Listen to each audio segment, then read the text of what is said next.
En Radio Intereconomía, Sin palos en las ruedas, dirigido por Javier Font. Este programa te lo ofrece tu farmacia de confianza con el apoyo de Vidafarma.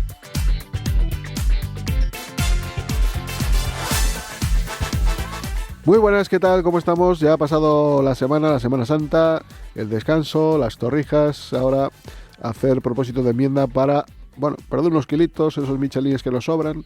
Bueno, pues de eso vamos a hablar, pero no sin antes, pues recordar el triste fallecimiento del Papa Francisco y desde luego desde aquí nos sumamos a ese dolor que puede surgir, ¿no? Evidentemente ante este tipo de circunstancias.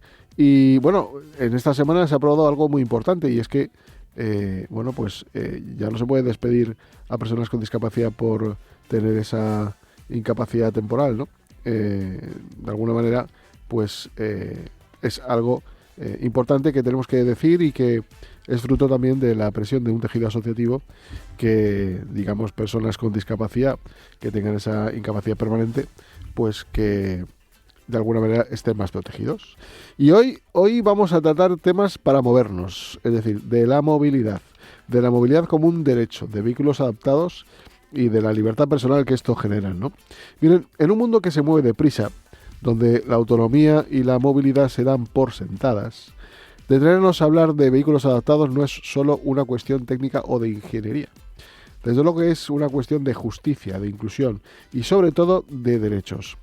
Porque cuando hablamos de vehículos adaptados para personas con discapacidad, estamos hablando del derecho a moverse, a trabajar, a estudiar, a disfrutar del ocio, a vivir con dignidad. En definitiva, a estar integrados, a tener derechos, pero también para cumplir con nuestras obligaciones. Durante mucho tiempo, la movilidad de las personas con discapacidad ha sido una cuestión secundaria en las agendas políticas, sociales y mediáticas. Pero eso hoy en día, afortunadamente, está cambiando. Hoy, más que nunca, las voces que quienes reclaman accesibilidad y autonomía se escuchan con fuerza y no es para menos. La movilidad es mucho más que desplazarse de un lugar a otro. Es la puerta a la participación plena en la sociedad. Los vehículos adaptados son una herramienta esencial para miles de personas que, gracias a ellos, pueden ejercer su derecho a una vida independiente. Hablamos de coches, comandos manuales, plataformas elevadoras, anclajes especiales para las sillas de ruedas, asientos giratorios, sistemas de conducción asistida o incluso vehículos eléctricos diseñados desde cero con criterios de accesibilidad. Miren, cada adaptación representa una solución única a una necesidad concreta. No todo el mundo es igual. Y detrás de cada una de estas historias personales hay un proyecto de vida y una conquista cotidiana. Pero el acceso a estos vehículos está lejos de ser universal.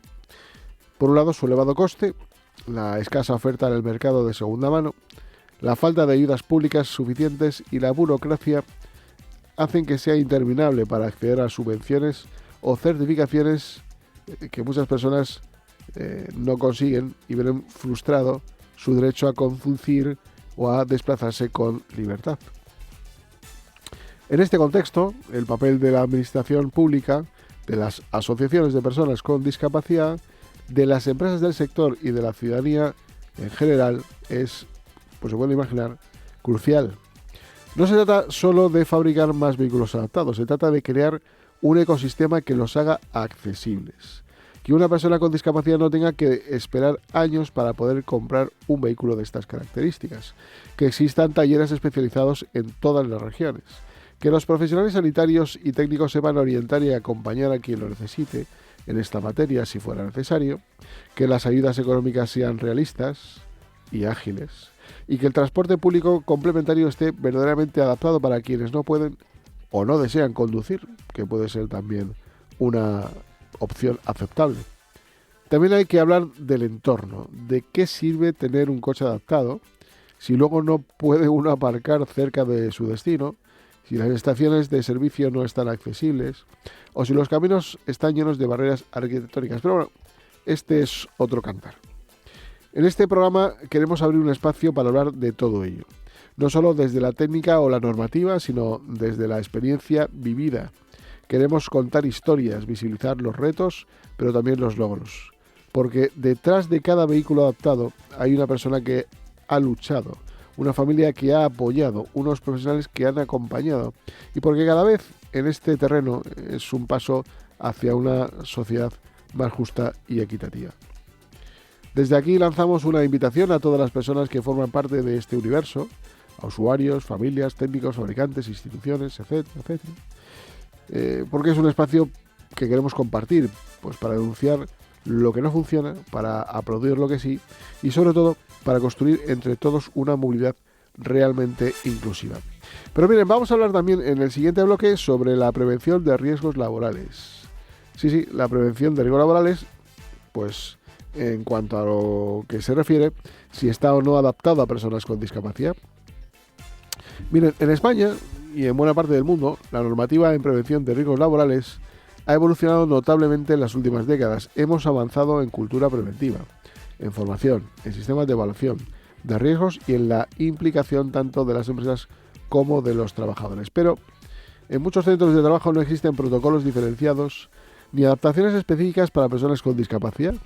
Las evaluaciones de riesgo se hacen para todos, sin tener en cuenta si una persona utiliza prótesis, una silla de ruedas, si tiene una discapacidad sensorial o intelectual. En definitiva, no se revisan itinerarios de evacuación accesible, no se adecuan herramientas ni señales de emergencia, no se proporciona formación en formatos comprensibles para todos, es decir, no se cumple realmente con el principio de accesibilidad universal. Por tanto, hoy vamos a hablar de movilidad y de la prevención de riesgos laborales como un principio básico para garantizar la igualdad, la libertad y también la seguridad en el trabajo. En Radio Intereconomía, Sin palos en las ruedas, dirigido por Javier Font.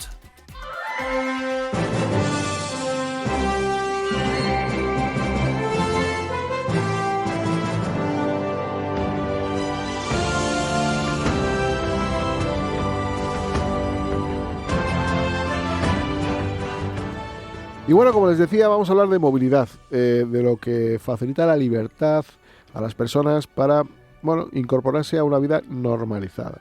Y miren, existen en el mundo de las adaptaciones de vehículos para personas con discapacidad distintas modalidades, más o menos conocidas, ¿no? La que se trata de un volante con otro aro que acelera o que frena, la del puño que acelera o que frena también, o que está vinculado al freno o al acelerador del vehículo.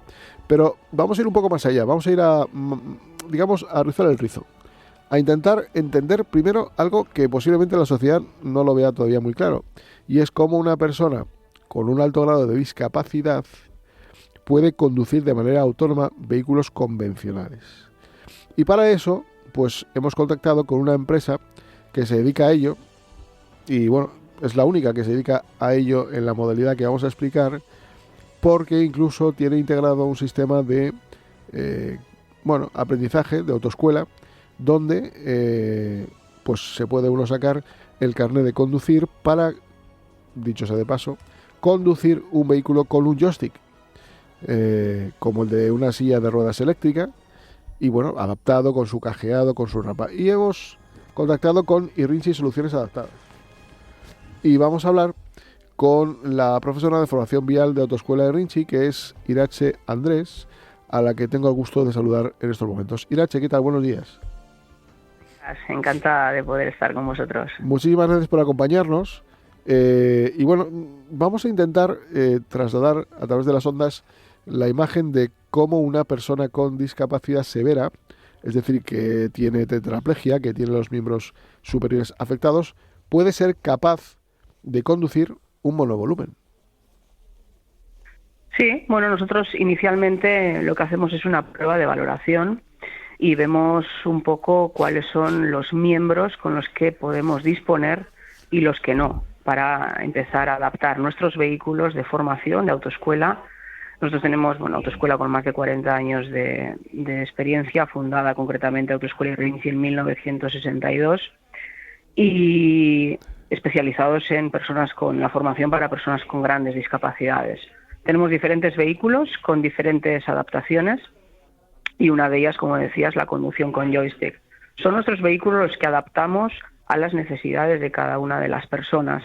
Y, lógicamente, todo esto, la conducción con joystick, la homologamos nosotros en el año 2008 en el Estado español. Y a partir de ahí surgió y nació iRinci Soluciones Adaptadas, que es el taller de adaptación de vehículos para personas con discapacidad. Entonces, junto con Autoescuela iRinci e iRinci Soluciones Adaptadas, pues ofrecemos ese servicio integral, ya que solo con Autoescuela iRinci y nuestros vehículos adaptados no sería posible, porque es necesario adaptar, ¿no?, esos vehículos a las necesidades de cada uno de ellos y hacer pruebas y salir a dar clases prácticas y volver a entrar al taller, porque hay 1 centímetro de diferencia con la que ya estamos hablando de que no podrían, ¿no?, ni llegarían a poder pilotar ese vehículo. Entonces, la adaptación es completamente personalizada, el detalle más minucioso. Por eso mismo, bueno, pues la conducción con joystick nos proporciona esa adaptación completamente personalizada, y luego pues los diferentes, por ejemplo, funciones secundarias para poder accionar los intermitentes, luces, claxon, incluso cámaras de visión laterales por si no tenemos posibilidad de girar el cuello o no tienen brazos. Por ejemplo, el joystick se instalaría o se colocaría para accionarlo con los pies. Entonces, tiene muchas opciones, y dependiendo de las necesidades de cada uno de ellos, pues de esa forma, ¿no?, les adaptamos para poder girar el volante, girar la dirección, ya que al volante no pueden acceder, y también acelerar y frenar. Pues el joystick de 2 vías, pues el joystick de 4 vías. Entonces, bueno, en iRinci Soluciones Adaptadas tenemos todas las distribuciones de todos los fabricantes que existen en Europa, porque lógicamente después de cada una de las funciones siempre existe una homologación, si no, no es viable, ¿no? Claro. Entonces es el traje a medida que se hace en el puesto del conductor, y esa es nuestra especialidad. ¿Y qué tipo de vehículos? Porque nos vamos a poner en modo de ir en una silla de ruedas, de tener una tetraplegia, por ejemplo, donde los miembros superiores están afectados. ¿Qué tipo, primero, qué tipo de usuario puede utilizar este tipo de vehículos? Porque evidentemente cuando hablamos de personas con una tetraplegia, la lesión medular a veces pues da espasmos en los miembros superiores e inferiores en una intensidad X, la que corresponde a cada persona, y yo no sé si existen sensores que lo corrigen o, en definitiva, qué medidas de seguridad también podemos tener para que, si esto surge, el vehículo pues no sufra un devaneo rápido, ¿no? Bueno, en el caso de los espasmos hay que ver qué tipo de espasmos y si están controlados o no. Lógicamente, no hay nada que evite los espasmos, eso no. Pero la corrección del vehículo sí, por ejemplo. Sí, pero no en plan los espasmos que pueda sufrir un conductor. Entonces, es algo normal. La corrección del vehículo sí, pero algo dentro de los límites normales, no de una espasticidad que tenga severa un conductor. Entonces, vamos a que no tienen espasmos o que están controlados, ¿vale? Sí. Porque está claro que esas tetraplegias hay de muchos grados, e incluso no todos tienen que conducir con joystick. Nosotros tenemos muchas tetraplegias y algunos conducen con mandos que no son... Claro. Que no es la conducción con joystick, que son mandos incluso mecánicos, ¿no? Electrónicos, sí, pero de otros tipos. Pero pongámonos en modo, como decía, de persona tetrapléjica que va en silla de ruedas, que no puede hacer el traslado al asiento. Sube con un mando a distancia. Sube por la rampa, entiendo que todo automatizado. Nos metemos en el con un hueco, mando a distancia, abre en el portón. Sí, mando a distancia, abre el portón, baja la suspensión, baja la rampa, entra en el vehículo. En principio, si la entrada es por detrás, estaría diáfano y llegarían al puesto del conductor con un sistema de anclaje para la silla de ruedas. El sistema de anclaje también es eléctrico. Luego hay unos asientos en segunda fila pivotantes, incluso en tercera fila también pueden ser opcionalmente también otros 2 asientos pivotantes. Entonces, en la parte delantera podrían ir incluso 2 sillas de ruedas, un conductor copiloto o asiento silla. Esa configuración depende ya de cada claro, persona, ¿no? Y de cada familia. Para que nos entiendan, ¿no? Quienes nos están escuchando porque no lo ven, digamos que cuando hablamos de los anclajes de silla de ruedas, lo que hacemos es asegurar la silla para que no haya ningún devaneo ni para adelante ni para detrás, ¿verdad? Y luego, ¿qué tipo de joystick se puede manejar y qué funcionalidad tiene el joystick? ¿Es un joystick? ¿Son 2 joystick? ¿Qué Dependiendo de las necesidades de cada uno, pero el joystick lo que nos permite es accionar la dirección, el volante. A través del joystick Lógicamente es un sistema muy complejo que se interconexiona con el vehículo. Habrá que comprobar compatibilidad con ese vehículo. Sí que es verdad que existe un abanico amplio, pero hay que comprobar. Primero tiene que ser caja de cambios automática, eso sí o sí, y luego pues hay que ver un poco compatibilidad. Pero el joystick lo que nos permite es accionar la dirección, accionar el freno y el acelerador. Entonces, ahí imaginaros personas que no tienen brazos o que tienen bracitos pero muy cortos, pero que sí que tienen miembros inferiores, piernas y pies, y que pueden accionar el acelerador y el freno sin ningún tipo de problema, o incluso con un inversor y hacerlo con la izquierda, ¿no? Pero sí que con los pies.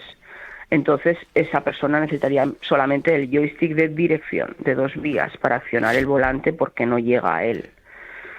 Mientras que si tiene solamente un miembro disponible, ¿no? En el caso de pues muchos clientes y alumnos que ya hemos tenido, que no tienen piernas, que solo tiene un brazo, y el brazo incluso solamente la única articulación posible, el codo, o incluso más arriba, ¿no?, del codo, eso es la única miembro disponible que teníamos, pues ahí se le instala el joystick en la posición que necesite, en el lado que lo necesite y a la altura, ¿no?, que lo necesite. Y ese joystick sería de 4 vías. A través de ese joystick se giraría la dirección, el volante, y se aceleraría y se frenaría. Entonces sería un joystick de 4 vías. Y desde una silla de ruedas, ¿qué tipo de vehículos se pueden adaptar que encajarían para este tipo de conducción? Bueno, pues nosotros tenemos ahora mismo distribución de la Peyote Inspire, que es bajo una Rifter con un rebaje de suelo completo de atrás adelante. Ese nos permite dar una altura interior sin ningún tipo de problemas para cualquier tipo de usuario, por alto que sea, ¿no?, incluso en silla de ruedas con sillas altas. Y luego, si la entrada es lateral, pues ahí sí que hay que comprobar un poco la medida de la persona, ¿no? En silla de ruedas, pues por la boca de entrada y demás. Entonces, pues Renault Traffic, Volkswagen Transporter, AT6, hay otros que tienen también otros rebajes, y pues iríamos confeccionando un poco según las necesidades, ¿no?, en cualquier caso, persona. Es recomendable que hablen con ustedes antes de comprar el vehículo, o sí, ustedes digamos, dan el coche ya con las llaves y todo preparado y demás. Sí. Como... Sí. Eso en Irinchi Soluciones Adaptadas ya vamos sobre seguro, porque previamente hemos adaptado nuestro vehículo de autoescuela de formación y hemos hecho bien la obtención del permiso de conducir o bien la revisión del permiso de conducir. Si anteriormente a la enfermedad o al accidente tenía permiso de conducir, hay que revisarlo, porque cuando se pierde una actitud psicofísica, aunque el permiso de conducir no esté caducado, queda invalidado. Eso es una cosa que la sociedad no lo sabe. Entonces, pues en ese caso, para poder que vuelva a recuperar su validez, ¿no?, su vigencia, pues ahí es necesario hacer una revisión de permiso con las adaptaciones que cada uno necesite, ¿no?, y poner sus códigos armonizados en el permiso de conducir.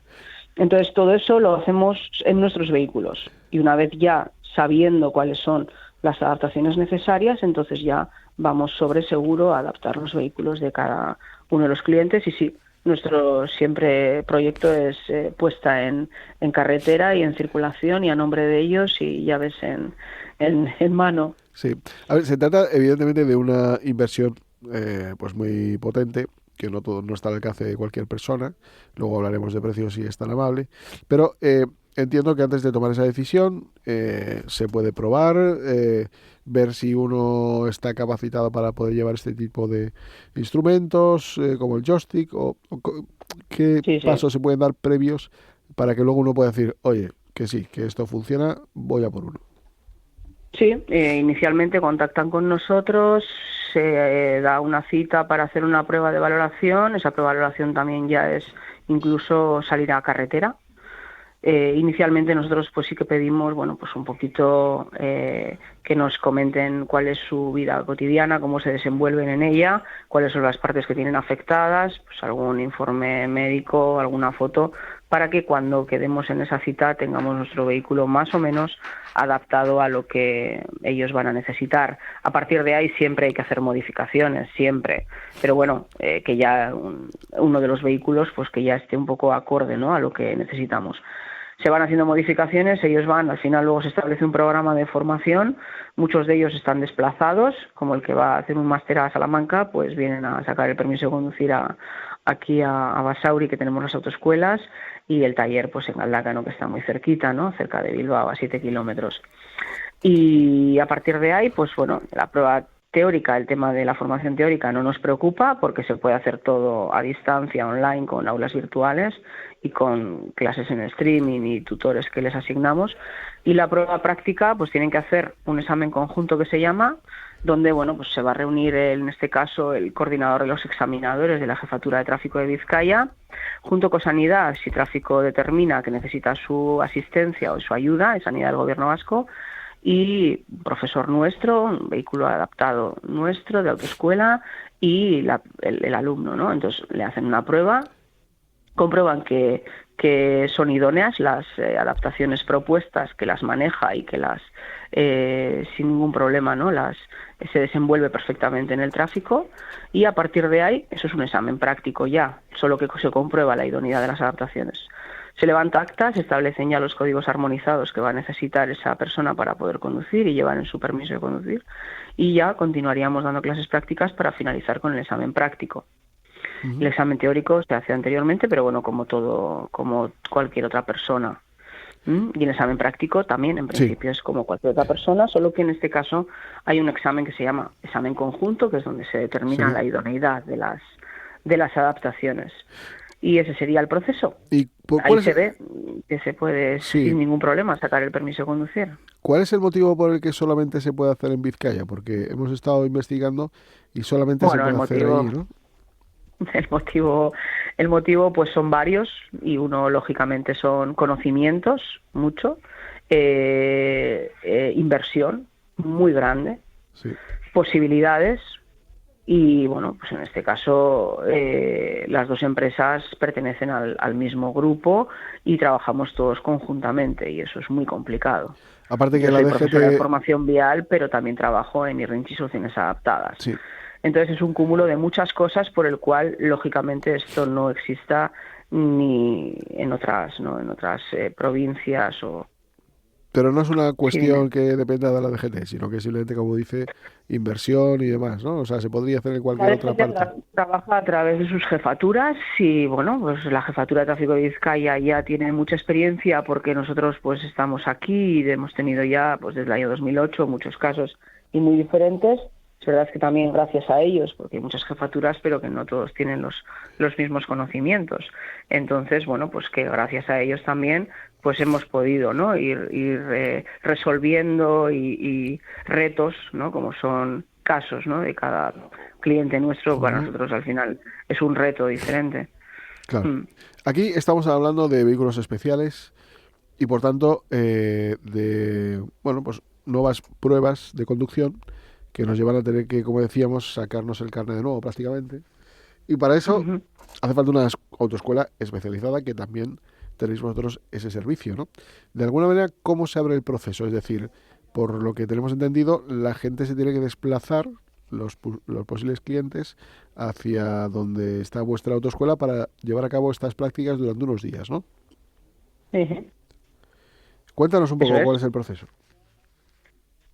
Sí, primero la prueba de valoración. Una vez de que se determina que sí, que es totalmente viable con esas adaptaciones, se inicia el proceso y se determina un poco en base a los exámenes conjuntos, que aquí en Vizcaya son los primeros jueves de cada mes, pues empieza a trabajar dando esas clases prácticas, manejo del sistema que lleva, y luego pues lógicamente por las vías públicas. O sea, se empieza a dar clases prácticas para poder preparar, para poder verificar, ¿no?, en ese examen conjunto que son las adaptaciones que necesite, que las domina, que es capaz de llevar el vehículo por las vías públicas. Para eso, lógicamente, hace falta formación. Una vez terminado ese examen conjunto, pues algunos vuelven a sus casas y luego, pues en otro periodo, continúan o se vuelven a desplazar, porque en muchos casos necesitan asistente. En el único sitio donde son autónomos por completo es dentro del vehículo, pero fuera del vehículo en muchos casos necesitan asistente, y también, claro, tienen que tener en cuenta un poco las posibilidades, ¿no?, de ese asistente y las fechas disponibles. Hay algunos que lo hacen todo seguido y otros, bueno, pues que mientras se hace el examen conjunto, se levanta el acta, vuelven al de 1 mes y medio y otra vez empezamos a dar clases prácticas. Los que son desplazados, pues solemos aprovechar para que estén el menor tiempo desplazados dando clases mañana y tarde. También depende un poquito de cada uno, pues igual se dan entre 4 y 6 clases diarias. ¿Y en cuánto tiempo podemos decir que uno puede tener carne, si todo va bien? Pues si es una revisión de permiso, 15 días, si es una obtención, 1 mes y medio, 2 meses, va a depender de las habilidades y destrezas de cada uno de nosotros. Claro, somos personas y no todos avanzamos y según, ¿vale?, en el mismo tiempo, ni es como sacar el permiso de conducir. Yo que ahora mismo estoy dando clases a un grupo de 15 personas que sí que también, ¿vale?, tienen diferentes discapacidades teórica concretamente y no todos avanzan a la misma, no al mismo ritmo. Entonces, bueno, pues depende un poquito de cada uno. Pero bueno, una revisión en 15 Claro. días podríamos tenerla.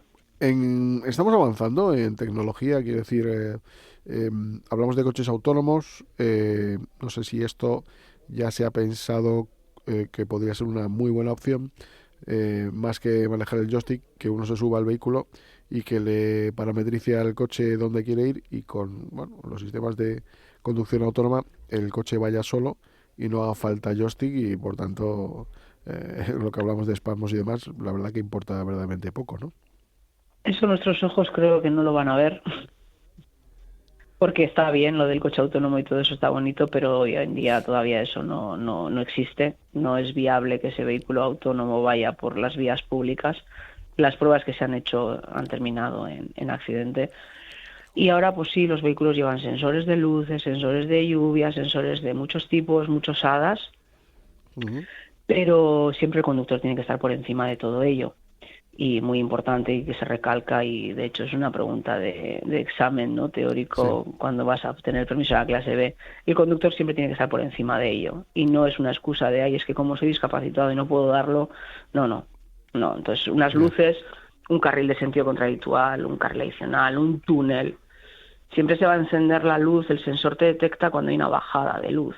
Claro. Pero si en ese túnel, por ejemplo, hasta que no llego, no estoy dentro, unos cuantos metros, no se enciende la luz, pero la señal de obligatorio luz de cruce, como nos pasa aquí, por ejemplo, en el túnel de Malmasín, la tenemos 1 kilómetro antes, estaré obligado a encenderla cuando está la obligatoriedad de la señal. Y claro, no puedo coger y decir, como soy discapacitado, pues yo no la enciendo porque no llego y entonces el coche no en situaciones de esas, siempre el conductor tiene que estar por encima de, y lógicamente ponerle esas adaptaciones para que el conductor lo accione cuando él considere. De todas maneras, la gente cuando vuela en un avión no sabe, pero vamos, prácticamente el avión puede despegar y aterrizar absolutamente solo. Lo único que, psicológicamente llevar un piloto nunca viene mal. Aparte que luego también si hay algún problema del factor humano es importante, y luego presiones sindicales que han hecho que también no desaparezca el ser humano de las aeronaves. Pero bueno, si se ha hecho y se ha conseguido en los aviones, pues posiblemente esto al final vayamos avanzando. Pero bueno, entrando ya al final, ya por ir terminando, ¿qué coste puede tener este tipo de vehículos? ¿Desde cuánto hasta cuánto pueden costar? Bueno, depende un poco de, si nos centramos en el joystick, pues sí que es verdad que es lo más, no sé si caro, pero el que lo tiene como obligatorio y necesario es que no tiene otra opción, y para él es autonomía, es libertad. Nosotros no podemos entrar, ¿no?, en el tema económico. De hecho, nosotros tenemos vehículos instalados, diferentes sistemas, y estamos hablando de un vehículo normal y corriente que está circulando por la vía pública y tiene un valor de 140.000 euros. Vehículos nuestros, de autoescuela, por las adaptaciones que lleva y la variedad que tiene y demás. Entonces, pues hablamos igual de 30.000 euros a 90.000, dependiendo de si conducción desde la silla de ruedas, control por voz, conducción con joystick, cámara de visión trasera, reposacabezas con respaldo eléctrico, dependiendo de cada una de las necesidades, ¿no? Sí. Pero bueno, ahí hay que quedarse con que es el único sitio en el que, y en el único momento en el que son totalmente independientes, y eso es vida, y autónomos saliendo del vehículo, pues necesitan siempre asistente.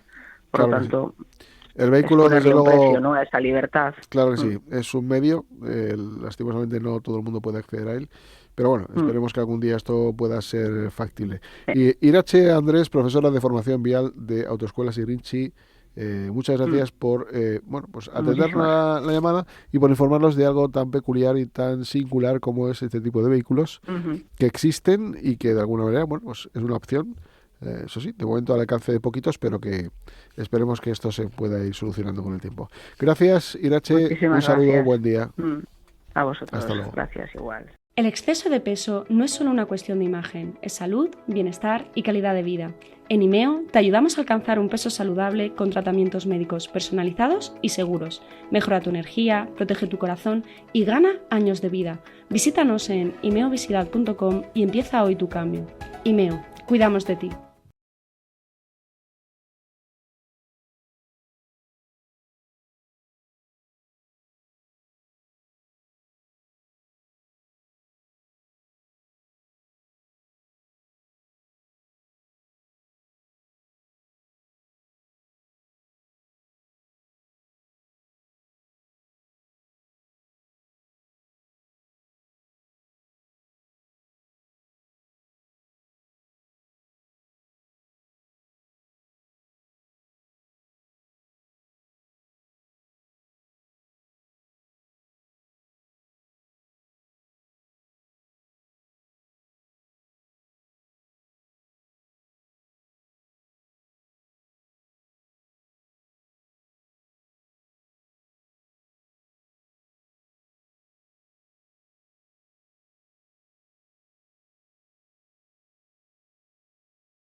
En Radio Intereconomía, Sin palos en las ruedas.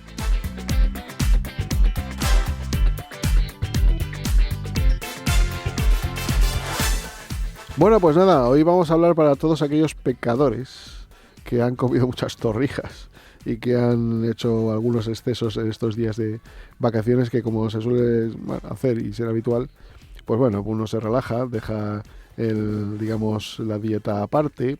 Un día es un día, 2 son 2, 3 son 3, así se va acumulando y cuando nos queremos dar cuenta, al final de la Semana Santa y nosotros hemos acabado con algunos kilitos de más. Y para todos ellos, pues me parece muy interesante que hoy escuchen, desde luego, a Carmen Escalada, que es dietista nutricionista y que, bueno, pues que durante 3 años trabajó en nutrición hospitalaria y ahora pues lleva 8 en consulta con pacientes de obesidad a los que acompaña en su pérdida de peso, tanto si no se han operado como tras operarse, y bueno, pues es desde luego una de las mejores personas que nos pueden explicar qué hacer después de estos excesos. Carmen, ¿qué tal? Hola, encantada de estar con vosotros. Muchas gracias de venir a vernos. Y bueno, pues es esto, ¿no? Hay que decir. Este es el momento. Claro, ¿qué ocurre cuando estamos a dieta o no? Y nos vamos unos días y entre el descanso y el buen comer, porque afortunadamente en España tenemos sitios maravillosos para comer y bien, aunque es verdad que dependiendo de lo que comamos, pues engordamos más o menos, porque yo creo que comiendo bien la misma cantidad que la comida que es mala, no engordamos, ¿no? A ver, lo primero, yo siempre me gusta decir cuando llegan estas fechas que también nos tenemos que permitir en el ámbito de la comida salir un poco de la rutina y permitirnos un poco cosas que a lo mejor en el día a día no nos permitimos, tenemos un poco más restringidas. Evidentemente, pues hay comida peor o de menos calidad o que lleva más grasa o más calorías que nos puede perjudicar más en el peso, y depende también cuál sea nuestra situación. Si partimos de una buena salud, no tenemos enfermedad, no tenemos un sobrepeso, pues coger un kilito y pico no es tan peligroso como a lo mejor en otros casos. ¿Qué debemos hacer cuando nos vamos a descansar unos días? Lo primero, disfrutar, estando allí, disfrutar, permitirnos abrir un poco la manga, y sobre todo es pensar en la vuelta. Cuando volvamos, pues lo primero, volver a nuestra rutina. No hace falta ni grandes restricciones, ni compensaciones raras de cómo he comido esto, ahora dejo de comer 3 días. No, porque eso nos lo va a perjudicar. Un poco volver a escuchar nuestro cuerpo, volver a comer alimentos nutritivos, volver a nuestra rutina, a nuestros buenos hábitos si los tenemos, y si no, pues intentar ponernos en manos de un especialista que nos ayude a conseguirlos para luego poderlos alargar en el tiempo.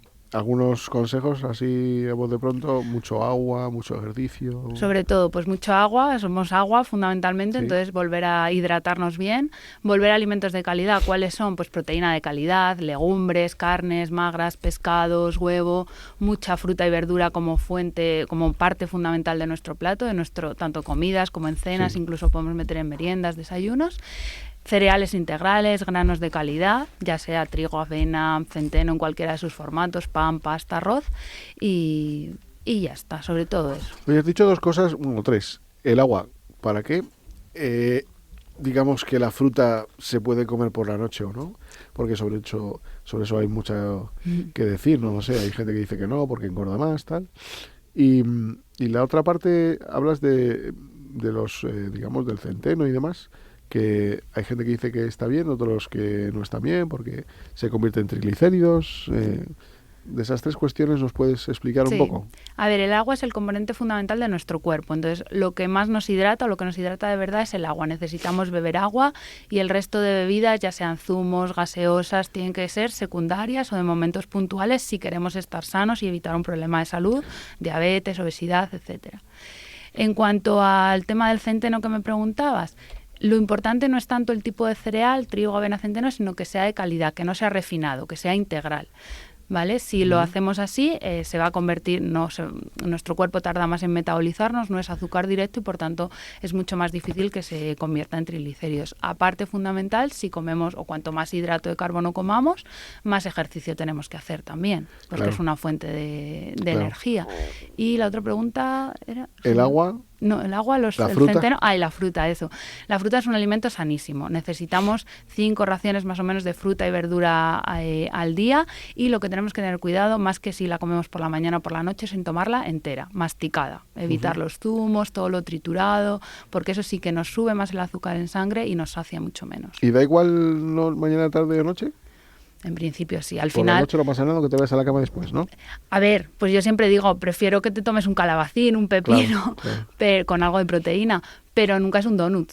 Claro, Vale, entonces efectivamente. prefiero que te tomes un plátano, una manzana, una pera a un Efectivamente. bollicao antes de dormir. Por ejemplo, un donut son 200 y pico calorías, ¿no? Y a lo mejor una pera, pues son ¿cuántas? 60 por ahí. Muy poquitas, y ya no solo por las calorías, sino porque te está aportando agua, te está aportando fibra, te está Claro. aportando saciedad, no te sube el pico glucémico, cosa que Claro. lo otro sí. Hay un inconveniente también, bueno, que es la falta de ejercicio, la falta de movilidad, pues muchos son muy vaguetes, ¿no? No quieren hacer ejercicio, y otros, por obligación, que van a lo mejor en silla de ruedas o que tienen muchos problemas de movilidad.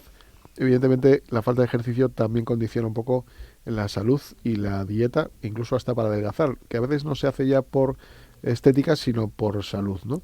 ¿Qué recomendaciones podemos dar a aquellas personas que tienen problemas de movilidad y que primero quieren adelgazar por salud, a lo mejor también por estética, pero que lo ven complicado porque, claro, no pueden hacer el mismo ejercicio que una persona que se mueve, ¿no? Sí.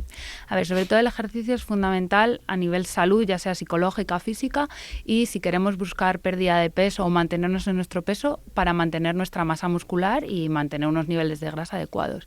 Siempre se puede hacer ejercicio, pero si partimos de cero, ya sea porque nunca lo he hecho, por una lesión, porque no puedo, tengo que hacerlo poquito a poco, despacito, buscando ayuda profesional, y siempre se puede hacer. Por ejemplo, tengo movilidad reducida, pues buscar ejercicios de bajo impacto o ejercicios con pesas pequeñitas que pueda hacer sentado, cintas elásticas que me den cierta resistencia, y a ir trabajar todos mis grupos musculares. Y si no se puede, pues una dieta un poquito más estricta quizás, o... Si no se puede, siempre hay que adaptar la alimentación a eso, pero bueno, siempre se puede hacer algo de movilidad. Cuando estamos por ahí y disfrutamos de los aperitivos y demás, ¿qué cosas, por ejemplo, deberíamos evitar? Al margen de que hemos dicho ya que hay que disfrutar, pero por ejemplo, los fritos que llevan mucha grasa. Luego hay alimentos que inflaman también por dentro, como puede ser la leche inflama, ¿no? Está ahí en controversia, Claro. sobre todo lo más inflamatorio, las grasas saturadas y sobre todo las trans, que puede haber en fritos en aceites muy utilizados, la sal, por ejemplo, también inflama mucho, ciertos componentes que le echan a las patatas fritas, a todos estos procesados para que tengan un sabor muy atractivo. Entonces, pues por ejemplo, si puedo evitarme unas patatas fritas e irme más a un encurtido, a una aceituna, a una cebolleta, algo así, eso viene bien. Por ejemplo, también puedo elegir tapas de pescado y marisco, un salpicón de marisco, unas anchoas, todo esto mucho mejor. ¿Vegetales? Vegetales siempre, lo que pasa es que de picoteo es verdad que es más difícil encontrar alguna opción vegetal, salvo pues eso, algún crudité, algún encurtido. Suele ser más complicado. Y eliminar algunos azúcares también, imagino. Eliminar algunos azúcares, pues en el día a día, evitar bollerías, evitar galletas, por ejemplo, todas estas cosas. Son los zumos, que muchas veces es como, bueno, un zumito no pasa nada, no es fruta. Entonces, evitarlos. Oye, hay veces que decimos, joder, me alimenta más una buena siesta que un buen plato de lentejas. Bueno, eso es principal. O sea, si no estamos descansados, nuestro cuerpo es imposible que funcione bien para absolutamente nada. Entonces, permitirnos un buen descanso es básico si queremos estar sanos y, por supuesto, nuestro peso. ¿Es bueno planificar los menús, por ejemplo? La rutina de ver que como lunes, martes, es bueno planificar, pero sin excesos. Es decir, si me va a permitir dedicar menos tiempo a hacer la compra, dedicar menos tiempo a cocinar, porque puedo estar más organizado, voy a incurrir menos en, lo que sea, que no suele ser buena idea cuando tengo hambre y vengo rápido, pero es verdad que también nos tenemos que permitir cierto margen. Pues oye, hoy no me ha dado tiempo a hacer la compra porque se me ha complicado y en vez de lenguado tengo merluza, pues no pasa nada. Hoy me han invitado a comer a casa de alguien y me salto la dieta, pues tampoco pasa nada. Claro, ahora vamos a hablar un poco de lo que es la digestión y lo que es el bienestar, ¿no? Por ejemplo, se habla de masticar lento, de evitar distracciones como por ejemplo el móvil, de descansar después de comer, de tomar alguna infusión digestiva. Que este tipo de cuestiones ayudan. Masticar, por ejemplo... Masticar bien, dos partes fundamentales. Primero, te va a ayudar a hacer muchísimo mejor la digestión y segundo, tenemos que tener en cuenta que desde que nuestro estómago se llena hasta que nos damos cuenta, nuestro cerebro lo recibe la señal, pasa un rato. Entonces, si yo mastico bien, mastico despacio, como menos cuando ya estoy saciado, cuando mi estómago ya está lleno, por lo tanto me va a permitir ser más fiel a lo que mi cuerpo necesita. Entonces, me va a permitir o me va a facilitar el estar en mi peso y comer lo justo y necesario. ¿Y algún componente vitamínico? ¿Algún complemento? ¿Algo? Yo siempre eso digo que bajo necesidad. Es decir, si yo me hago una analítica o tengo un requerimiento especial, pues porque estoy embarazada, por ejemplo, ahí fundamental tomar un suplemento vitamínico. Si no, si mi alimentación es sana y tengo todos mis niveles bien, es que no te va a servir para nada. Bueno, pues ya saben, han escuchado a Carmen Escalada, dietista y nutricionista. Imagino que en algún lugar te podremos localizar o... Sí, yo estoy en IMEO, en el Instituto Médico Europeo de la Obesidad, y allí pues encantados de pasar consulta, tanto si quieres perder peso como empezar buenos hábitos. Pues muchas gracias, Carmen. Desde luego tomaremos buena nota de esto, porque falta nos hace para intentar, desde luego, quitarnos esos kilitos que hemos podido coger de estos días. Ha sido un placer. Gracias y hasta la próxima. Hasta ahora. Hasta luego.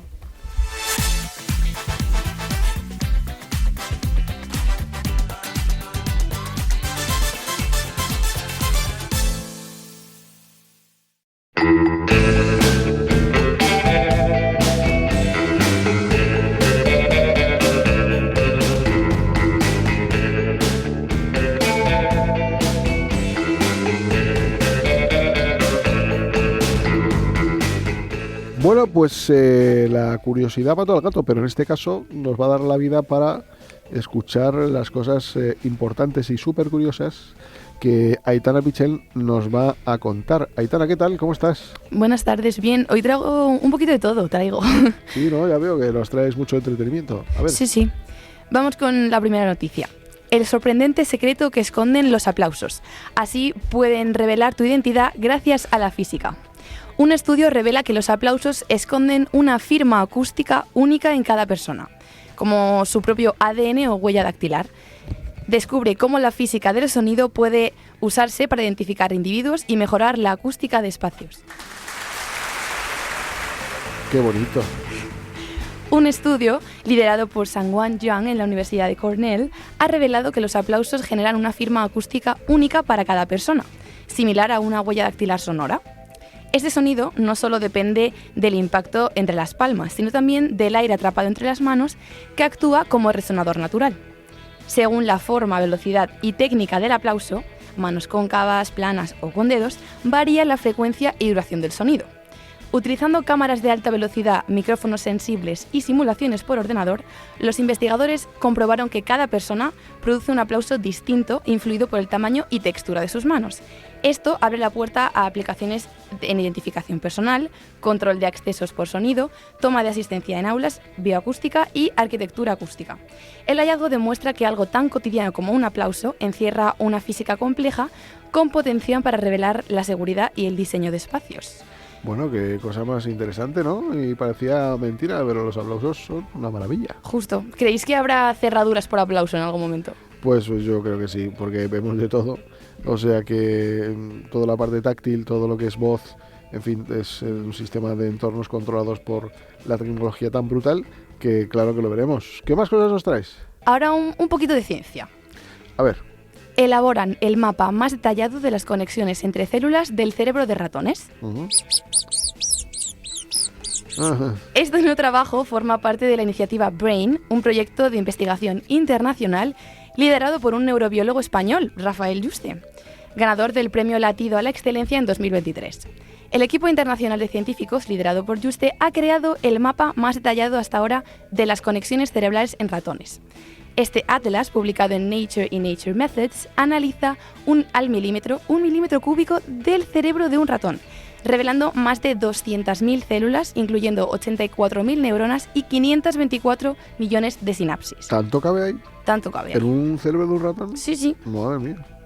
El estudio ha revelado técnicas avanzadas para la conectonomía y la misantropía electrónica, casi una década de trabajo colaborativo entre múltiples laboratorios. El objetivo es entender cómo se conectan y cooperan las distintas células cerebrales, lo que supone un gran avance hacia la comprensión del funcionamiento del cerebro. Según Yuste, el próximo desafío es mapear las conexiones específicas de cada tipo de neurona, para lo cual necesitan nuevas técnicas como la microscopía óptica de expansión. ¡Wow! Todo esto en un ratón. Pues lo que habrá en el nuestro, lo que decías tú. Madre mía. Tiene que Miedo ser me da. Increíble. Bueno, somos marca España, ¿eh? Rafael Yuste, un buen neurobiólogo, como no puede ser de otra manera. Bueno, pues eso, como digo, marca España, que hay mucha gente y muy buena. Exacto. Y ahora vamos con la última, que yo creo que hay gente a la que le va a doler un poquito en el ego esta última noticia. Seguramente. La IA gana a los médicos en consultas virtuales según investigación en Estados Unidos. Esto me da mucho miedo a mí, ¿eh? Una investigación realizada en Estados Unidos ha revelado que la inteligencia artificial supera a los médicos humanos en el contexto de consultas virtuales. Madre. El estudio comparó las respuestas de sistemas de IA con la de profesionales médicos en plataformas digitales y concluyó que la IA ofrecía respuestas más precisas, claras y empáticas. Los participantes valoraron mejor las respuestas generadas por IA en aspectos como la calidad de la información, la utilidad clínica y la comunicación con el paciente. Este hallazgo sugiere un potencial creciente para la IA en atención médica digital, aunque los expertos insisten en que aún debe funcionar como complemento y no como sustituto de los médicos humanos. Bueno, yo creo que la IA viene bien pues para el análisis de algunos datos y demás, siempre y cuando la IA funcione adecuadamente. Pero es verdad, yo recomiendo a aquellas personas que le detectan una enfermedad o cualquier cosa, que lo primero que hagan no vayan a internet, que se vayan a un médico. Porque desde luego en internet aparecen muchas cosas que no son información muy contrastada. Así que nada, bueno pues Aitana, muchísimas gracias por todo. Nada, a vosotros. Gracias, venga, hasta la próxima.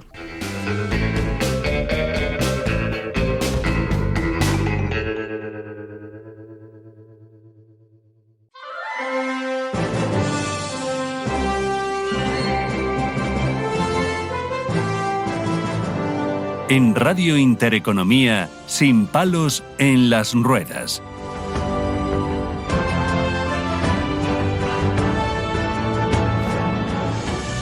Bueno, pues vamos a ir con este último bloque importantísimo porque, bueno, siempre nos ha llamado la atención, además de algunas quejas y consultas que han hecho personas con discapacidad, cuando la empresa de prevención de riesgos laborales se acercaba a la empresa donde trabajaban a hacer esos cursos de formación y las cosas no eran tan fáciles.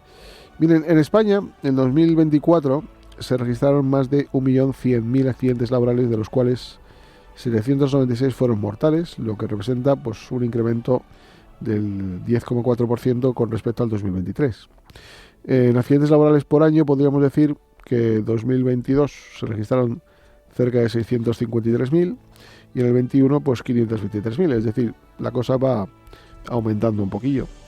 Y sobre todo hay una cuestión importante, y es que las medidas de prevención de riesgos laborales para personas con discapacidad, que es en donde vamos a tratar el asunto, deben basarse en un principio fundamental, que es lograr una inclusión genuina en el entorno del trabajo, cuando esta inclusión forma parte de las prioridades de la empresa y lo más importante pues está hecho, ¿no? Después de faltar, hay que revisar e implementar todos estos protocolos que parece que tienen ciertas carencias. Pero bueno, para ello hemos invitado al estudio a Norberto Alfonso, que es coordinador territorial de prevención de Asepello. Norberto es ingeniero industrial por la Escuela Técnica Superior de Ingenieros Industriales de Madrid, máster universitario en prevención de riesgos laborales, en fin, y una trayectoria de más de 25 años en la compañía Asepello. Norberto, ¿qué tal? ¿Cómo estamos? Hola, ¿qué tal? Muchas gracias, buenas tardes. Pues gracias por venir a vernos, a estar con nosotros, pues para dilucidar un poco algunos aspectos que, bueno, nos llaman poderosamente un poco la atención cuando una empresa requiere de los servicios de prevención de riesgos laborales para hacer ese curso de prevención de riesgos laborales y resulta que no están muy adaptados a las características de una persona con discapacidad. ¿Qué es lo que ocurre? Bueno, en primer lugar quería poner en contexto Asepello, que es la mutua a la que pertenezco, pues es una mutua colaboradora con la Seguridad Social y aplicamos programas que diseña el Ministerio de Inclusión, Seguridad Social y Migraciones. Nuestra principal actividad es la asistencia sanitaria y las prestaciones económicas, pero también tenemos una parte importante y una parte desconocida que es la prevención de riesgos laborales. Nosotros no actuamos como servicio de prevención ajeno, pero sí estamos totalmente incardinados dentro del sistema de prevención de riesgos laborales en España.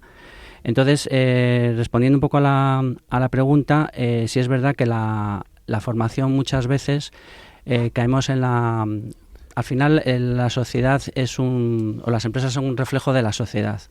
Tenemos mucho avanzado, pero también nos queda mucho por avanzar. Y en ese sentido, en la formación no se hace una verdadera formación, lo que es inclusiva, en este caso, que es un poco el tema que estamos tratando. No se hace una verdadera inmersión en los aspectos más significativos referentes a personas, por ejemplo, con movilidad reducida. Muchas veces se cae en la tentación de hacer una formación genérica. Claro, ahí nos encontramos a veces, pues eso, que a la hora de hacer el curso, pues no está adaptado, con lo cual, ¿qué ocurre cuando un curso no está adaptado y no lo puede llevar a cabo? ¿La empresa le puede ocurrir algo? A ver, el cumplimiento, la formación está recogida en el artículo 19 de la Ley de Prevención de Riesgos Laborales, que dice que es una formación específica adaptada al puesto de trabajo. Realmente la empresa está cumpliendo si hace una formación contratada a través de un servicio de prevención ajeno, un servicio de prevención propio, pero sí es verdad que si no tiene la sensibilidad de adaptar a las determinadas diferencias, porque al final todos somos diferentes, claro, independientemente de todos somos diferentes y por ejemplo, puede haber personas de otras nacionalidades, puede haber personas... Es decir, hay tanta variedad que sí es lo recomendable, obviamente, por la formación es la base de la prevención de riesgos laborales, es adaptarlo a las necesidades, pero no solamente de la forma teórica, sino también de la forma práctica. Nosotros en ese aspecto estamos innovando y creando muchas... herramientas que ayudan a poder ayudar a las empresas en esta formación. ¿Y cómo evalúa una empresa de prevención de riesgos laborales los riesgos específicos que están relacionados con la movilidad reducida en un lugar de trabajo, por ejemplo? Bueno, pues a ver, la prevención de riesgos laborales es ese conjunto de medidas y acciones que están destinadas a minimizar los accidentes de de trabajo, y para ello, como bien dices tú, pues primero se identifican, luego se evalúan y luego se controlan los riesgos. Es verdad que a veces lo que hacemos es unas evaluaciones genéricas que no contemplan la persona que está, digamos, en ese puesto de trabajo, que eso sería lo ideal. O sea, de hecho, lo ideal sería hacer una evaluación de riesgos específica teniendo en cuenta a la persona que está en ese puesto de trabajo. Si identificamos y evaluamos un riesgo, por ejemplo, lo más significativo y que vosotros ya tenéis en cuenta, que es el tema de la movilidad reducida en el tema de evacuaciones, por ejemplo, que es otro tema que hablamos también. Es un tema que es muy recurrente en estas situaciones. Si decidimos que un recorrido de evacuación es adecuado para personas que no tienen problemas de movilidad, obviamente si en esa empresa existe un trabajador o una trabajadora que tiene esos problemas de movilidad, tendremos que modificar ese recorrido de evacuación o hacer un recorrido de evacuación alternativo para poder poner a esa persona en situación a salvo cuando ocurre una situación de emergencia. Hay que hacer un paréntesis porque es verdad que cuando se ocurren este tipo de circunstancias, las empresas han intentado resolver el asunto pues diciendo al trabajador que no podía seguir en la empresa. Evidentemente luego pues ha habido un juicio y se ha ganado, pero al final el trabajador ha acabado en la calle. ¿Qué podemos hacer para que esto no ocurra? Porque evidentemente si los protocolos no están adaptados y la empresa, aunque luego pudiera perder el caso en sede judicial, al final tiene la excusa perfecta para decir, oye, mire, es que no puedo de alguna manera decirle que garantizo la seguridad de esta persona en las instalaciones de la empresa, por tanto no puede continuar aquí. Estamos un poco, la pelota va de tejado a tejado, ¿no? ¿Qué es lo que ocurre? ¿Cómo resolvemos esto? Bueno, me alegro que me hagas esa pregunta, porque las mutuas, en concreto ASEPELLO, uno de los programas que aplicamos, que está diseñado y actualizado por el Ministerio de Inclusión, Seguridad Social e Inmigraciones, es la adaptación de puestos. Es decir, nosotros ayudamos a las empresas a analizar estos puestos de trabajadores especialmente sensibles, entre los cuales podemos incluir obviamente a trabajadores con movilidad reducida, y ayudarles a implementar medidas que eviten el que esa persona no pueda trabajar o que no sea apto para trabajar porque las condiciones, es decir, lo que tenemos que adaptar es el puesto de trabajo a la persona, no la persona al puesto de trabajo. Entonces, desde un trabajador que ha sufrido un accidente que tiene una incapacidad, obviamente ese trabajador cuando vuelve a su trabajo puede tener una movilidad reducida. Un trabajador que ya de por sí la tiene en el puesto de trabajo, obviamente todo esto se evitaría todo si partiéramos del diseño. Claro. Si partimos de un diseño adecuado que tenga en cuenta esta inclusión, pues ya no tendremos absolutamente ningún problema. Porque el problema está luego en implementar medidas que tienen un coste. Y ese coste, pues la empresa tendrá que asumir ese coste para poder implementar esas medidas. Obviamente, si tienes entre sus trabajadores, pues trabajadores que contemplen estas circunstancias, ¿no? Porque claro, un entorno inclusivo pues no sería un entorno simplemente que cumple la ley, sino es un entorno que se anticipa a las necesidades reales de las personas. Bueno, luego quería preguntar también un tema que ha sacado antes a colación sobre el tema de la evacuación de personas con discapacidad. Bueno, el mundo de las personas con discapacidad es muy heterogéneo, cada uno pues tiene su peculiaridad, su grado de discapacidad, su nivel. Y tirando por elevación a lo más complicado que son la evacuación de personas en sillas de ruedas, ¿cómo está esta circunstancia en la mayoría de las empresas? ¿Y qué ocurre cuando, por ejemplo, una persona tiene que estar ubicada imagínate, en un segundo piso o tercer piso y la medida de evacuación es compleja? ¿Qué hacemos? ¿Le bajamos de planta? ¿Qué tiene mejor solución? ¿O obligamos a la empresa? ¿Cuáles son las medidas que se habría que adoptar? A ver, siempre en estas circunstancias hay que, como siempre, identificar, analizar y controlar. Controlar significa controlar el riesgo o eliminarlo. Eliminamos el riesgo si, obviamente, tenemos la posibilidad de que esa persona trabaje en planta cero. Es decir, el que una determinada persona tenga que trabajar en un determinado puesto, no significa que ese puesto tenga que ser obligatoriamente pues una segunda, una tercera planta, etcétera. Por ejemplo, en hospitales que nos encontramos con esa situación, por ejemplo, en nuestro hospital de Coslada, pues imagínate la dificultad de quirófanos que están en mitad de operación, de personas que están en una cama que no se puede movilizar, obviamente personas en sillas de ruedas. Claro, el hospital no puede estar todo a planta cero, con lo cual tenemos ese hándicap en plantas superiores. Claro. No se solventa, pero sí hay un estricto plan de autoprotección que implica la evacuación horizontal. La evacuación horizontal consistiría en zonas especialmente diseñadas, teniendo en cuenta que la emergencia puede venir por un lado o por otro, en una determinada zona y tener esas dos zonas bien cubiertas, para esas zonas estar totalmente protegidas, para que esas personas con movilidad reducida, que estén en camas, silla de ruedas, etcétera, se puedan mover hacia esas zonas hasta que la situación de peligro pueda terminar, o en algún caso se puedan evacuar de una manera fácil y ordenada. Yo no sé si estarás conmigo que hay veces que veo en algunos edificios esas zonas, no son de evacuación, se llaman de protección, creo que son, sí, donde están pintados un cuadrado en color azul al lado de un ascensor, pero que no hay nada, no hay un espacio donde el fuego, si llega, le proteja. No. Digamos que son lugares donde los bomberos saben que va a haber personas que rescatar. ¿O qué sentido tiene esa señalización cuando no hay ninguna protección al lado? No, a ver, el sentido de una evacuación horizontal tiene sentido cuando tenemos una habitación y que más que una habitación, un sector protegido. Es decir, con una puerta resistente al fuego y que nos impida tanto el paso de las llamas como del humo. Sí.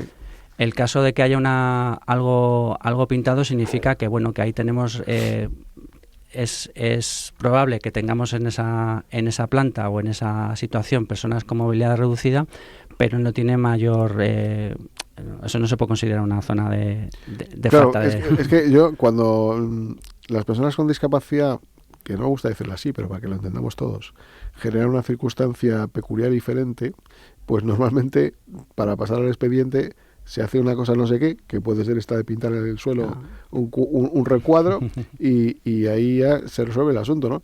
Quiere decir que no tenemos un vacío importante y muchas cosas que arreglar para que, digamos, la prevención de riesgos laborales de los trabajadores con discapacidad se pueda hacer ad hoc o a la medida de las características, porque es lo que comentaba al principio, ¿no? Una persona, por ejemplo, amputada, que le hace una serie de preguntas estándar como se le hace a cualquier persona, pues evidentemente no lo puede cumplir. O una persona que va en silla de ruedas, muchas no las podrá cumplir porque las preguntas están estandarizadas al común de los mortales. Yo creo que hay una carencia importante que habrá que algún día ver cómo resolver, ¿no?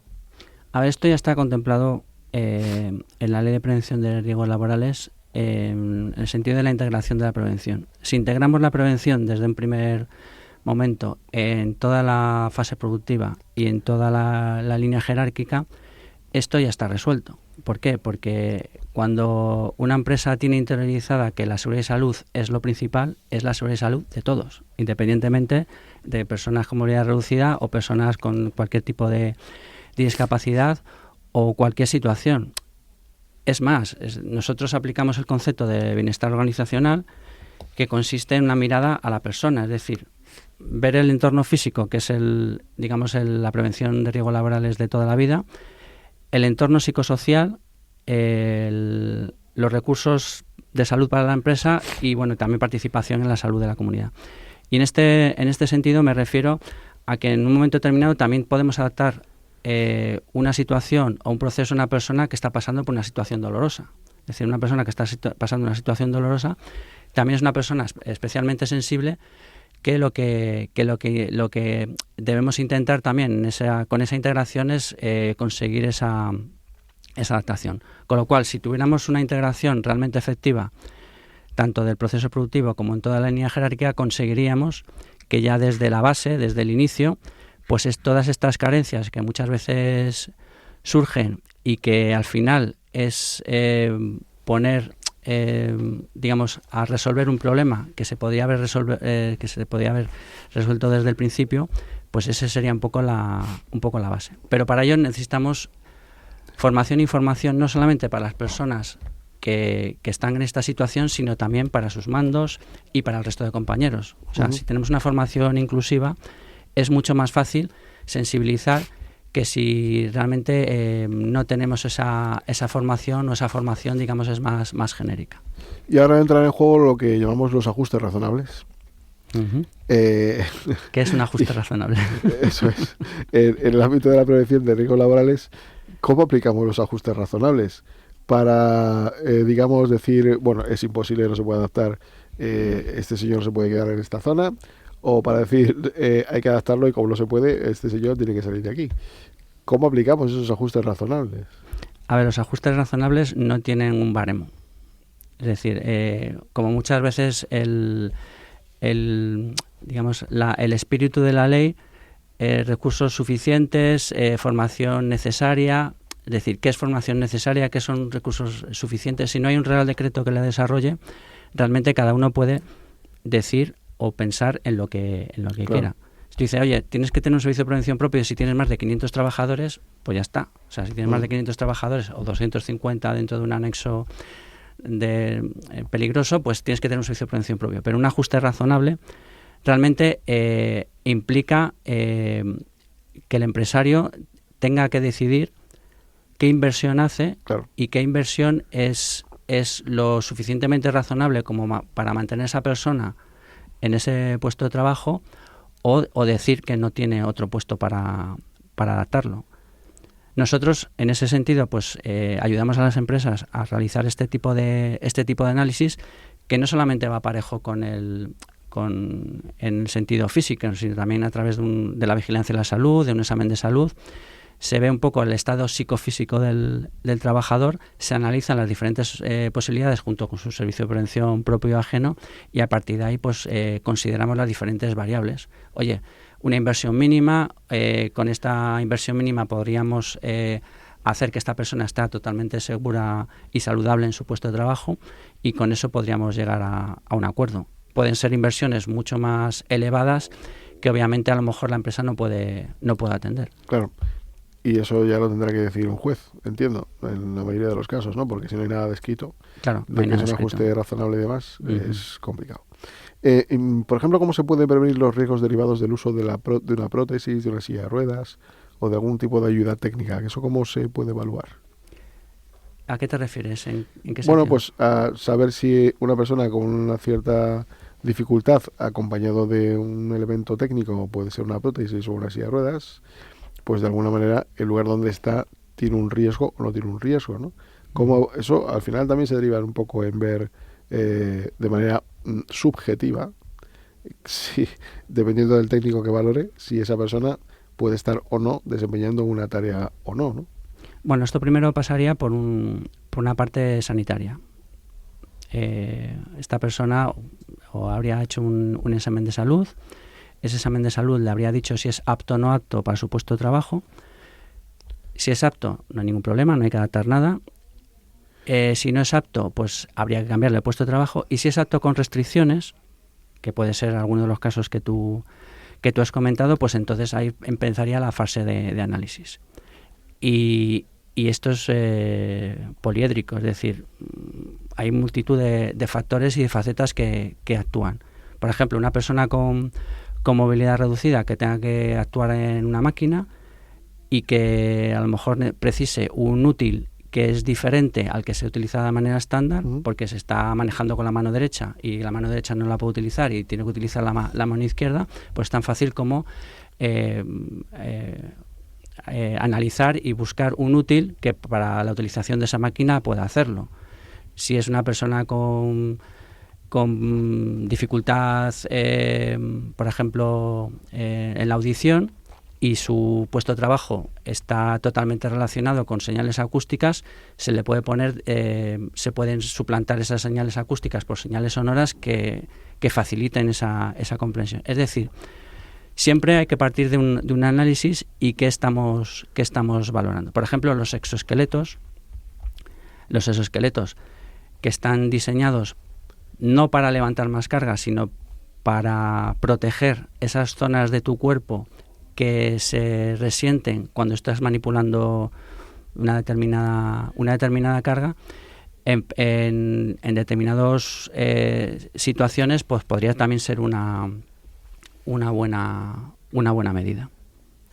De alguna manera existe un acompañamiento por vuestra parte, entiendo, con la empresa para que se puedan hacer adaptaciones adecuadas a personas con discapacidad en dos circunstancias. Una, que pueden ser personas que adquieran una discapacidad sobrevenida, trabajan en la empresa y tal. Quizás puede surgir que se le pueda adaptar el puesto o que no se le pueda adaptar el puesto, en cuyo caso esa circunstancia en qué deriva. Y luego, pues, aquella persona que se incorpora a la empresa, que la empresa no sabe muy bien cómo adaptar el puesto, y también vosotros le acompañáis a la empresa para ver, entiendo, cómo se le adapta el puesto de trabajo. Sí, exactamente. Como bien decías antes y como habíamos comentado, pues las mutuas, a través de este programa del Ministerio de Inclusión, que lo hace mención específica en la Planificación General de Actividades Preventivas, contempla estos casos. Por una parte, una incapacidad sobrevenida por un trabajador que ha tenido un accidente, se tiene que reincorporar. Previamente, como hemos dicho, un examen de salud para saber cuál es el porcentaje de merma y cómo podemos adaptarlo.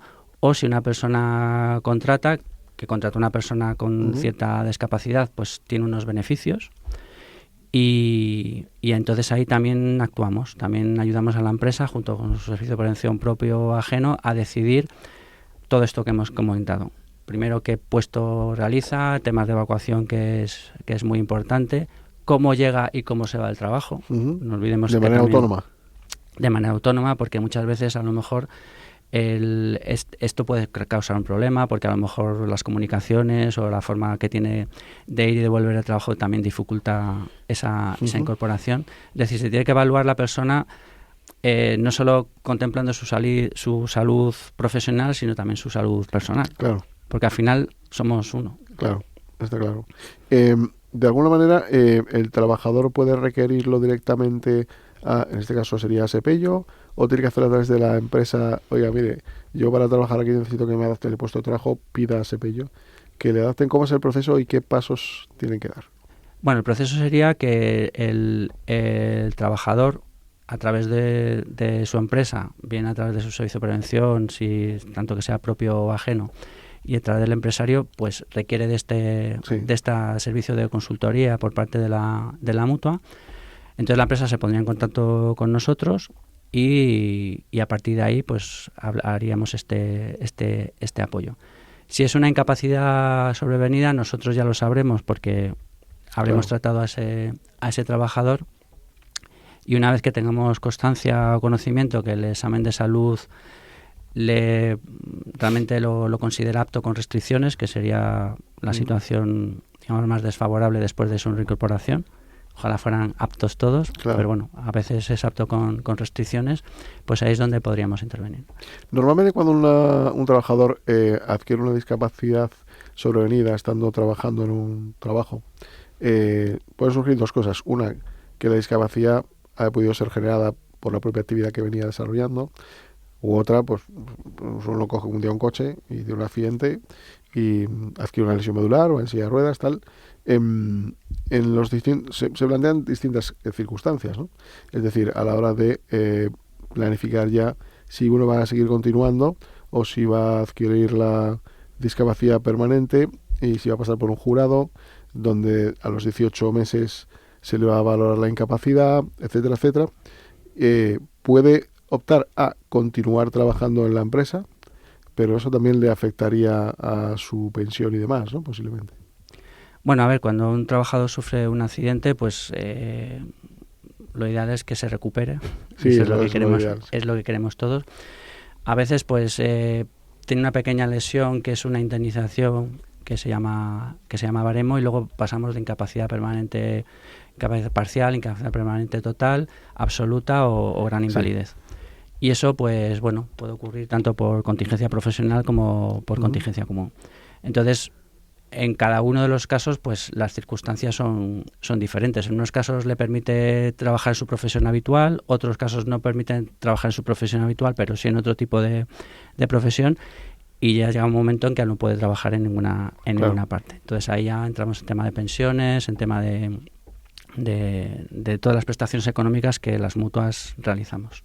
Claro. Y ese proceso de reincorporación al puesto de trabajo, por ejemplo, de repente en un sitio donde no había problemas aparentes de seguridad laboral, ni mucho menos, ni de accesibilidad, ahora se encuentra con que podría volver a trabajar en ese puesto de trabajo, pero por las características o circunstancias del entorno que le rodea, no es posible. ¿Qué hacemos en esos casos?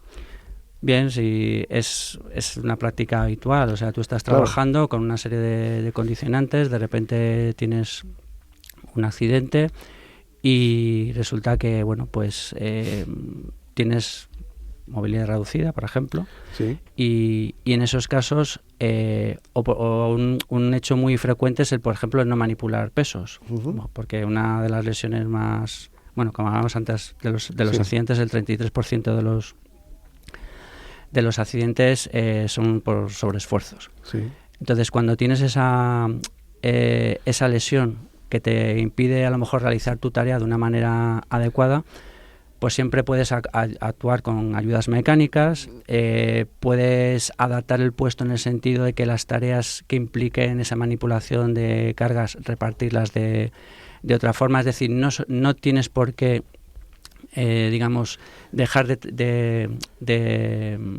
trabajar en tu puesto de trabajo, pero sí a lo mejor determinadas tareas, que no todo, pero determinadas tareas se pueden de alguna manera o bien eliminar o bien recolocar de otra manera diferente.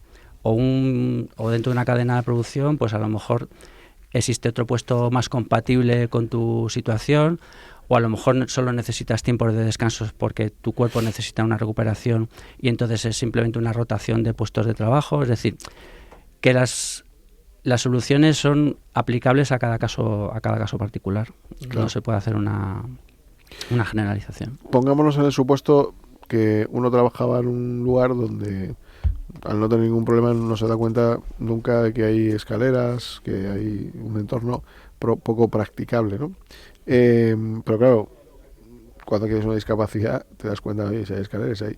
¿La adaptación del puesto de trabajo podría ser el teletrabajo? Hombre, por supuesto. ¿Y antes del despido estarían obligados al teletrabajo? A ver, el despido es la situación extrema. Sí. Es decir, para que alguien esté metido en un proceso de despido, se tienen que dar muchas circunstancias que no solamente es, oye, pues tú trabajas de esta forma, ahora tienes que trabajar de otra. Eso es inviable. Claro. O sea, de manera directa es inviable. Con lo cual, obviamente el teletrabajo no solamente es un elemento de inclusión para personas con discapacidad, sino simplemente es un elemento, digamos, de beneficio para las empresas en muchos aspectos. Obviamente estamos eliminando, por ejemplo, el tema de seguridad vial, con yendo y viniendo del trabajo, pero un poco respondiendo a la pregunta que me hacías, realmente sí, en esa situación, pues el trabajador, si hay la posibilidad del teletrabajo, obviamente esa vía no se puede agotar. Es decir, siempre obviamente tiene que haber un consenso, tiene que haber información y participación de los trabajadores, de los representantes de los trabajadores, y llegar a un acuerdo, porque realmente si esa solución es viable, pues es difícil que se tome una decisión que vaya por el camino contrario. Claro, además ahora se ha reforzado recientemente, esta semana, la protección a trabajadores con incapacidad permanente, que no se le puede despedir por su propia situación. Exacto. Pero claro, se pueden dar circunstancias de, oiga, mire, es que yo quiero ir a la empresa, es que el teletrabajo no es viable en la empresa. Al final, ¿cuál sería la solución a la que habría que llegar? No lo sé. A ver, el tema del teletrabajo obviamente tiene que ser que sea viable. Claro. Si tú estás atención al público y eres sanitario, claro, pues desde luego el teletrabajo claro, no se podría realizar. Pero claro, como hemos dicho, hay un hay un nivel de inversión mínimo y un nivel de inversión máximo. Si podemos manejarnos en esas variables y en ese entendimiento, es muy probable que podamos llegar a una solución de compromiso, porque unas escaleras, es decir, todo técnicamente es salvable. Todo es cuestión de dinero. Al final todo es técnicamente salvable. Pero si tenemos una persona comprometida, una persona que quiere trabajar, una persona con unas capacidades, con una diversidad que nos aporta y que nos da que nos refuerza un poco el clima laboral, pues apostemos por ese trabajador y no le pongamos trabas, ¿no? Y ya por terminar, ¿qué cuestión curiosa o más curiosa nos podrías contar? ¿Qué ha sucedido en la adaptación de algún puesto de trabajo? ¿Tienes alguna anécdota? Pues bueno, realmente en la adaptación de puesto de trabajo, pues nos encontramos con muchas situaciones, desde personas que están expuestas a contaminantes químicos y que son alérgicas o sea, hacen una reacción a ese determinado compuesto, pues hace que a lo mejor simplemente con utilizar unos medios de protección individual y aplicarlos de una manera absolutamente correcta, claro, que no era correcta en el sentido de que estaba siendo sensibilizado, pues es una medida tan fácil, pero para eso hay que convencer a la persona de que esos equipos de protección respiratoria los tiene que utilizar de manera correcta. También os encontráis que la falta de información hace que se cometan algunos atropellos. Hombre. La información sobre todo lo que es una discapacidad, el entorno. Yo siempre pongo el ejemplo que a veces una adaptación puede ser el mero hecho de poner unos tacos a una mesa para que una silla de ruedas pueda entrar. ¿No? Es tan simple a veces que se complica por la falta de esa mínima información, ¿no? Claro, por eso te decía que es muy parte de la formación y sensibilización, no solamente de la propia a nivel jerárquico de la empresa, sino también de los propios compañeros. Claro. Porque en ese sentido, si estamos adaptando mesas para que una persona de determinadas alturas pueda trabajar de una manera cómoda en un puesto de pantalla de visualización, ¿cómo no va a ser posible que ya existen mesas elevables para que claro, una persona con una silla de ruedas pueda entrar de una manera correcta, ¿no? O sea, es que ya te digo que las soluciones técnicas existen. Claro. Y lo único que es simplemente mirar con un lenguaje inclusivo a la prevención de irregularidades, que al final la prevención de irregularidades lo que busca es eso, a través de la ergonomía, a través de la innovación, a través de todo lo que estamos desarrollando, buscar esa adecuación de la persona al puesto de trabajo. Pues Norberto Alfonso, coordinador territorial de prevención de ASPEIO, gracias por estar aquí, por ilustrarnos y por aclarar ciertas cuestiones que seguramente nuestros oyentes estarán agradeciendo y nosotros, por supuesto, así lo hacemos y te lo transmitimos. Gracias por todo. Gracias a vosotros. Hasta la próxima. Hasta luego.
Bueno, pues nada, pues vamos ya con nuestra última información relacionada con los temas jurídicos. Cristian, ¿qué tal?